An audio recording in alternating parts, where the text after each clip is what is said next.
mormutu challenge nu gochaa ture. Warrumti nu itti dhaqne warri nuyi keessa jirru challenge yoo nu godhan dhugaa islaamummaa dubbachuun itti fufa dhugaa dubbachuudhaaf akkasii miti ammoo. Akkas wallahi akkas. Warra keessaa baane miti warri itti dhaqne yoo challenge yoo nu godhan dhugaa islaamummaa lallabachuun dhugaa islaamummaa dubbachuun ibidda islaamummaa deemanii qabsiisuun gama kootiin itti fufaa gama amuutiin. Fararraa sodaadhutti dabari kiristaana dhiifamaa gaafatu. Ani bara akka walitti kiristaana bahee macaafa singu. Waalaikum assalaam akkam jirtu. Ani bara dhiifama si gaafatu malee maal dhiifama gaafatu dariyamuun. Asiin mitotoo si morma na kutanii dhugaan islaamaa amma lubbuun koo yoollee qaamni koo na dhume arrabi koo dubbachuu danda'a taanaan dhugaa islaamaa dubbachuu duubatti hin deebi'u. Jechuun ani abdiin dubbateera beektaa jecha abdii keessaa wanta baay'ee dinqifadhe amma nama doo ta'e Yesuusin iyyuu hin gabbarra turre. Warra Yesuusii gadi immoo hin gabbarru sagannuuf hin goggoofnuuf jedhee ture. Amma jechi sun yoo nama hubateef nama qalbiinsaa bal'ifateef hoo jiraate jechi sun anaaf waan kana hundumaa rukkutteetti jechoota kana hundumaa dhaamsiteetti sii galeera. Kanaaf yoo gabbaruu ta'e isayyuu dhiisnee dhufne nama waan ta'eef nama miti yoo nuun jedhanis immoo macaafatu nama jedhe yoo nama jechuudhaaf seeratti nama dhiyeessas taanaan immoo dura jalqaba warra sanatu seeratti dhiyaata warra nama jedhe sanatu warra barreesse. Yeroo tokko na ayyamtu barbaadanii. Daqiiqaa tokko Ayyee kunoo. Okay. Ergaa gabaabaa dabarsuu barbaade namas keessa jiru illee beekoo nama meeqadha? Nama 1,200 akkasitu jiran. Manni kun mana keetti natti fakkaata. Mana kiyyadha yaa. Itti gaafatamummaa hunduma keenyatu qaba. Itti gaafatamummaa yeroo jennu waan islaamummaan amantii rabbiin alamaaf ergee namaan gahuun itti gaafatamummaa nurra jirudha jechuudha. Haqqiin akkasi jennee namatti himuuni waan rabbi borirraa nu gaafatu yoo himuu baanne. Qabsiisuun garuu dirqama isa gochuun nurra hin jiru. Rabbi waan akkasii nu dhiisiti nabiyyootaaf illee hin kennine. Haga dandeessanitti ijoolleen islaamaa kanan isiniin jechuudha ergaan ani dabarfachuuf obboleessa kiyya harkaa fuudhe haala gaariidhaan bifa naman tuqneen bifa amantii namaan arrabsineen bifa naman dallansiifneen amantiin kun bareedaa ta'uu gaarii ta'uusaa dubbadhaatii namaaf ibsa. Tokko ergaan kun isa jalqabaati. Hunduma keenya rabbitti gaafata. Isa sheekii haga sheekummaa isaatti isa gaafata. Isa biraas waanuma isaa kenneen rabbiin isa gaafata. Carraa argattanitti amantiin kun amantii rabbi alamaaf erge. Amantii nama islaamaa yookaan amantii Abdallaa yookaan amantii Khadiir amantii Jamaal amantii abbaa akaakayyuu torba lakkaatanii jedhan osoo hin taane amantii namni har'a itti dhufee fi namni waggaa 100 keessa taa'e illee tokkuma jechaadha. Isa kana ta'uu bifa bareedaadhaan akka nama hubachiiftan itti gaafatamummaa qabna. Inni lammaffaan ergaan inni dhaamuu barbaade inni barbaachisaan ani silkinatti kenninan dubbadhaa jedhee mucaa harkaa fuudhee fi ijoolleen amantii islaamaatti dhufan kun akka waan faayidaa wayii argatanii yookaan kottaa mallaqa isinii kennina namni jedhee wahii namni yaadee miidiyaa kanarratti yeroo dubbatu nan arga. Deengadda mucaan tokko gaafa sallamu akka carraa achiin jiran ture gaafa jarri shaadaa qabsiisan ergaa wayii dabarseen ture. Otoo silaa amantii kana nama qabsiisuudhaan farankaa fudhachuun hin danda'ama ta'e nama amantii kana nama qabsiisutu farankaa namarraa fudhata malee isa inni itti dhufu silaa namaa kennuu qaba malee isaaf kennama miti. Rabbitu iyyuu ajrii isiniin kaffalaa galata isiniin deebi'a. Nama tokko yoo isiniin dukkana keessaa bahe yoo isiniin qajeele ajrii kanaan isinii kaffala rabbi jennaan namni waan akkasii hojjeta malee silaa isaa sallamsiisu santu birri itti fudhata malee isaa sallamuu miti. Amantii kun amantii nama itti bitan miti. Baay'inas yoo ta'e addunyaa irratti biiliyeenaan lakkaa'ama namni amantii kana hordofu. Garuu baay'ina keessa wanti tokko hin jiru. Namni dabalamuudhaan amantii kana wanti dabalamu hin jiru. Rabbi wanti dabalamu hin jiru. Nabiyyiidhaan wanti dabalamu hin jiru. Yoo ani sababa ta'ee nama tokko qajeelshe garuu sababa taateetta jedhee rabbi galata naa kafala. Akkasitti ilaalamuu qaba. Namni waan namaa kennu amantii islaamaa keessa hin jiru isa jedhamu dabarseen ture. Irra deddeebii waan akkasii ijoollee hubachiisa. Dhuguma se'a namni akka waan namni amantii kana keessa dhufee waan argatu. Ijoolleen amantii ergaan sin gaheera natti fakkaata. Kanumaan wal qabsiisee wanta jechuu barbaadu ijoollee kana wanti sin gootan yoo jiraate ijoollee amantiitti dhufan kana inni jalqabaa ijoollee moobaayilii hin fayyadamne jira ijoollee moobaayilii hin qabnetu jira. Yoo hin baranne amantiin kun bu'aan qabu. Yoo hin baranne faayidaa namaaf hin qabu. Yoo hin hordofne, yoo hin baranne, laa ilaaha illallah Muhammadu Rasulullah afaan qofaan jedhaniif jannata fiiganii kan galan miti. Hojii barbaachisa. Barachuu barbaachisa. Rabbii wal baruu barbaachisa. Kana baruuf immoo namni tokko qofti itti gaafatamummaa hin qabu. Hunduma keenyatti itti gaafatamummaa qaba. Akka tokkummaatti hojii hojjetu qaba. Sooshaal miidiyaa warri fayyadamtan hundi, warri nama isin hordofu baay'ee qabdan kun hundi bifa laafaadhaan ijoollee kana waan ittiin jajjabeessitan qabaachuu qabdu. Fakkeenyaaf moobaayiliin qabu yoo ta'e namni tokko moobaayilii zamanaawii yookaan waan sooshaal miidiyaa irratti fayyadamuu danda'an tokko birrii biyya isin jirtanii riyaala 200, 300, 400 yoo riyaala ta'e doolaara yoo ta'e waan gabaabduu tokkoon bitanii nama tokko guruppii keessa galii jedhanii gaafuma inni shaadaa qabatu sana moobaayilii qabdaa hin qabu. Yoo hin qabdu ta'e anatu sii bitaatii baradhu. Riyaala 300 kana moobaayilii binneef jechuudha. Namicha binne osoo hin taane moobaayilii binneefi yoo inni hin qabu ta'e jechuudha. Akka inni baratu gochuun amaanaa rabbiiti. Isheen kun waan barbaachiftuu waan taateefanii namni akka baratu, namni islaamummaa seenee amantii kana hin baranne islaamummaa keessatti bakka hin qabu.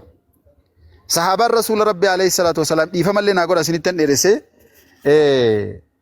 gaafa shahaadaa qabatan gaafuma sana islaamummaa barachuu jalqaban. Gaafuma sana nama dudduuba isaaniitii fi fakkeenya ta'uudhaaf barachuu jalqaban.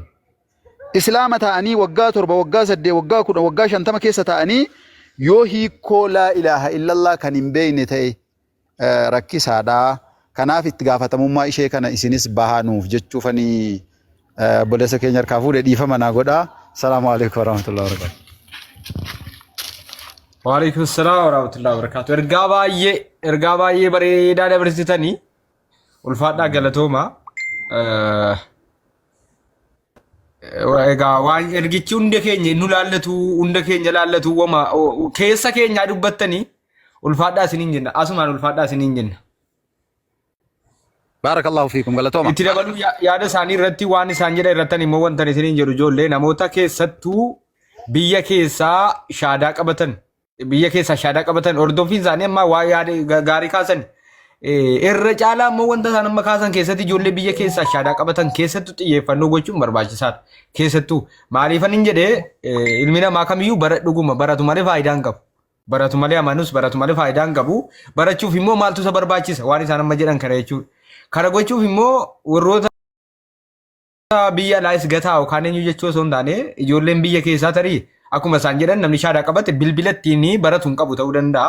Waan ittiin eenyu ta'uu hin qabu ta'uu danda'a. Warri biyya alaas eenyu ta'uu danda'an garuu addatti jechuu barbaadeetanii ergaa bareeduu dabarsanii of yaadadhaa namoonni tarii of dagattan ergaa isaan amma dabarsan.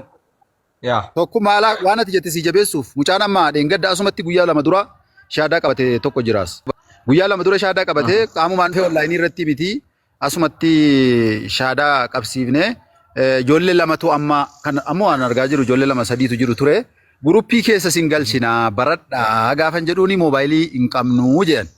Har'a ani moobaayilii nama 3 dhiisi nama tokkoyyuu bituu danda'u yookaan danda'u. Isa kana ati yoo nama tokko qabatte nama tokko hordoftee bilbila isaa fudhattee obboleettiin keenya tokko dheengadda baay'ee galatoomtu Suudiirraa warra sallaman kana keessa nama ta'e wayii dubbisti. Silkiirraa fuudhee gaafan dubbisu eessaa baataa jetteen namaa sallame wayiitiin. Masjiidaan baa jennaan yeroo masjiidaa baatu bismillaahi tawakkaltu ala Allah la hawla wala quwwata illa billah jedhiiti masjiida seenii bayi jetteetu gorsitiin. Sigalee akkasuma nama tokko warra sallame kana keessa nama tokko qabadhee nama sana hordofee maalirra jirta jedheeni waa barsiisee Rabbi biratti galata barbaada. Inni tokko shaadaa qabsiisee ani immoo barsiisee waan irratti isaa guuteen waan akkasii godha yoo jedhan inni kun baay'ee barbaachisaadha. Galatooma ammas naquunaatti deebi'ee dhiifama jechuudha. Waa'ee bilbilaa kana irratti immoo asuma sponsora gochuu dandeenya namni isin keessaa bilbila hin qabne warra shaadaa qabate keessa yoo jiraate asumatti namni tokko sapiraayiz gochuu danda'a bilbila yoo jiraate gurra buusuu dandeessu nama tokko as keessaa nama tokko lama namni bitu dhaba waan ta'eef namoonni shaadaa qabatanii bilbila hin qabne yoo jiraatan jechuu barbaadeetani. Gorsi keessan garuu fuulduraaf isa ammaa qofa irratti dhaabbatee osoo hin taane fuulduraafis.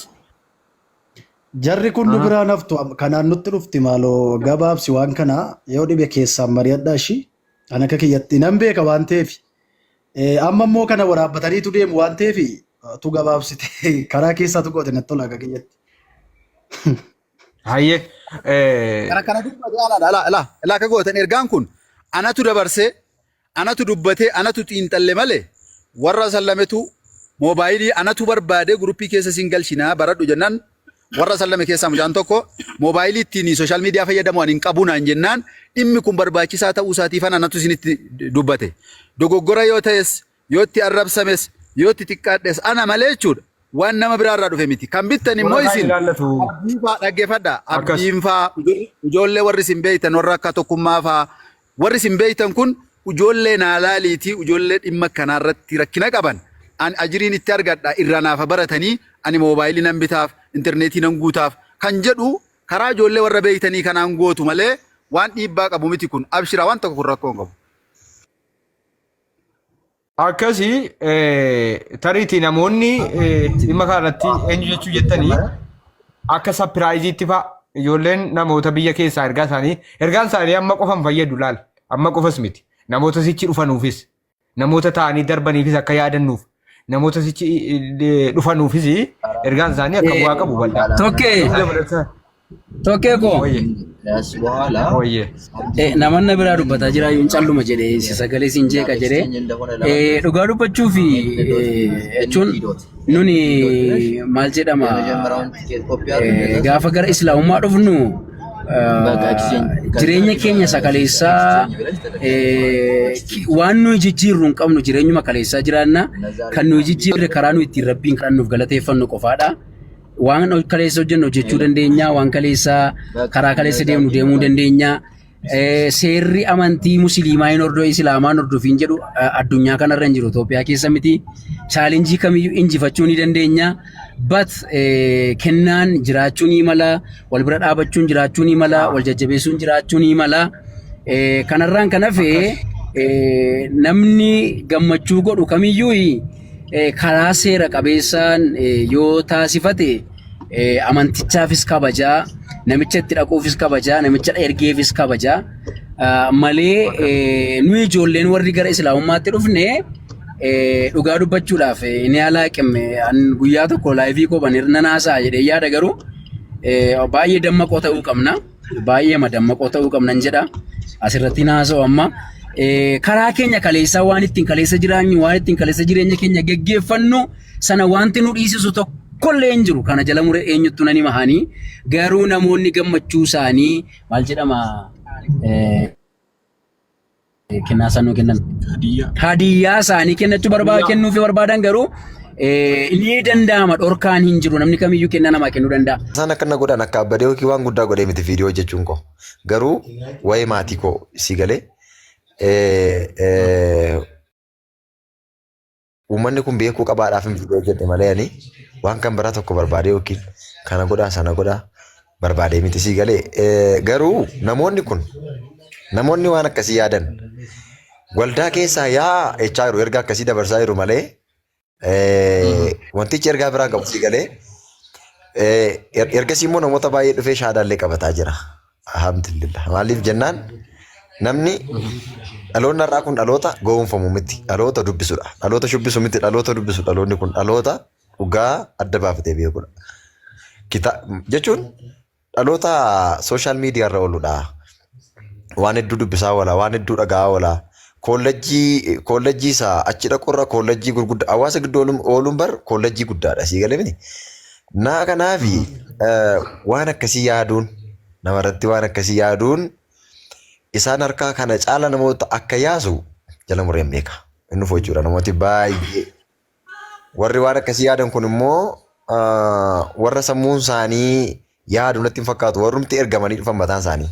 Inni erges inni ergamee dhufes tarii faayidaa argatee dhufuu danda'a. Faayidaa argatee dhufuu danda'a. Faayidaan argatee gara koo dhufe sun garuu isan fayyanne. Si galee maaliif jennaan itti nallaanne rabbi si galeera. Itti nallaanne. Maaliif garaa koo guutuun itti amanadhe rabbiin koo dabarsee itti nallaanne. Maaliif haqqi namaa narra hin jiru. Namarratti daban hojjenne. Waa'ee lubbuu kootiif garuu dhugaa jiru argadheenii gara dhugaatti baqadhe jechuudha. Sanaaf immoo Viidiyoon hojjedhe irratti namoonni baay'een diiwutti sheer godhaniitu sagalee illee ta'aa turani.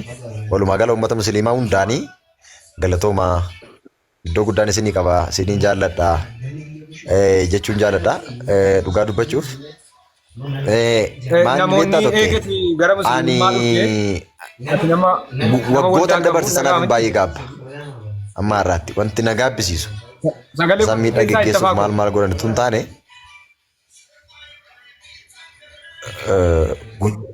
guyyoota koo waggootiin achi keessatti gubeef baay'een gara. Tokkisaa sirrii miti fakkaata tokki. Amma dhageessaa itti hafaa sagalee koo. Nan dhaga'ayyee. Okay, namoonni eegatti ati nama waldaa qabu ture nama geggeessaadha achi keessatti aangoo waliin beeku dhiifama naa godhi.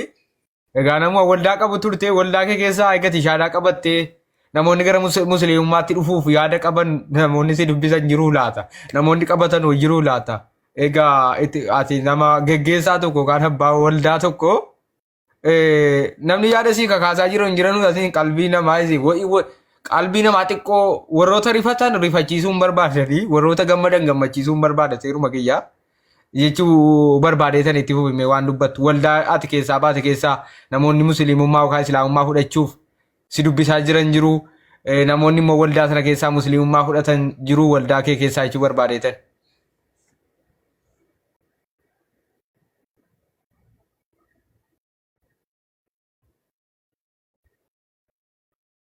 Sagaleen koo jiraa?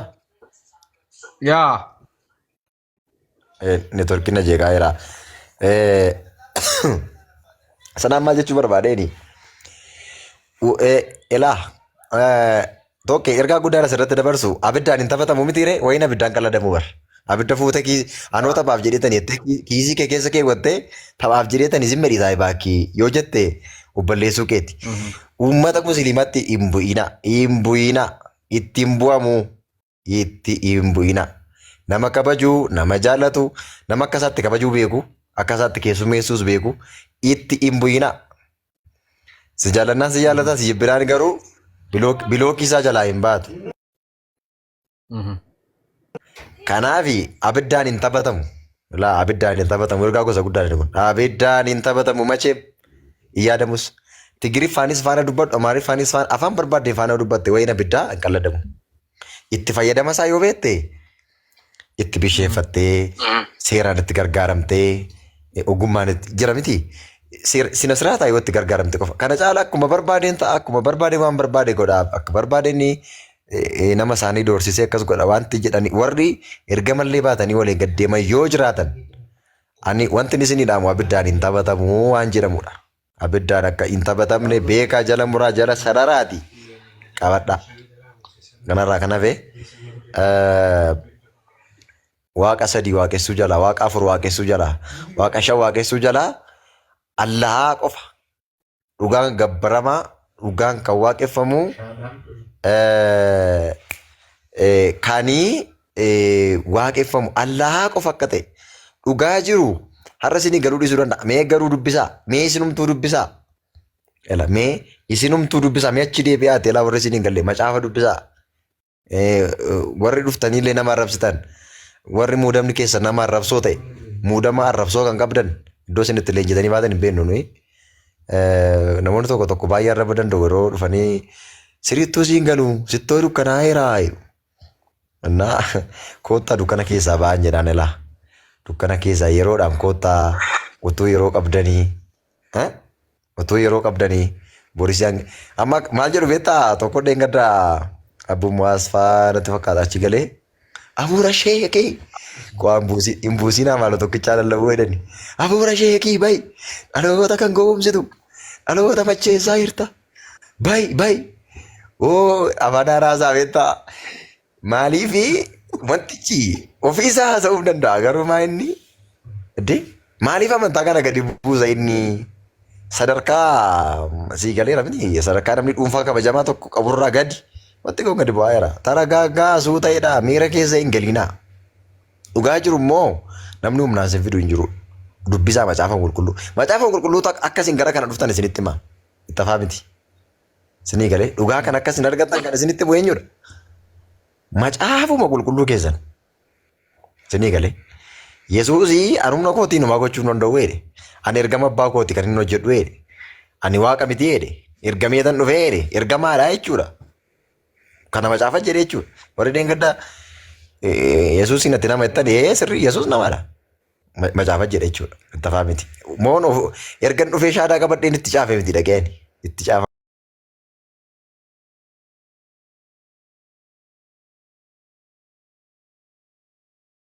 Naatu haasofne waan hedduu jira. Ammaaf garuu of taragaaggeessaa. Dhugaa jiru dubbisaa. Dubbuu keessan du'a jalaa baafadhaa. Biyya lafaarraa dhugaan jirtu, lafti dhugaan jirtu yoo jiraate islaamummaa, daandii islaamummaa qofa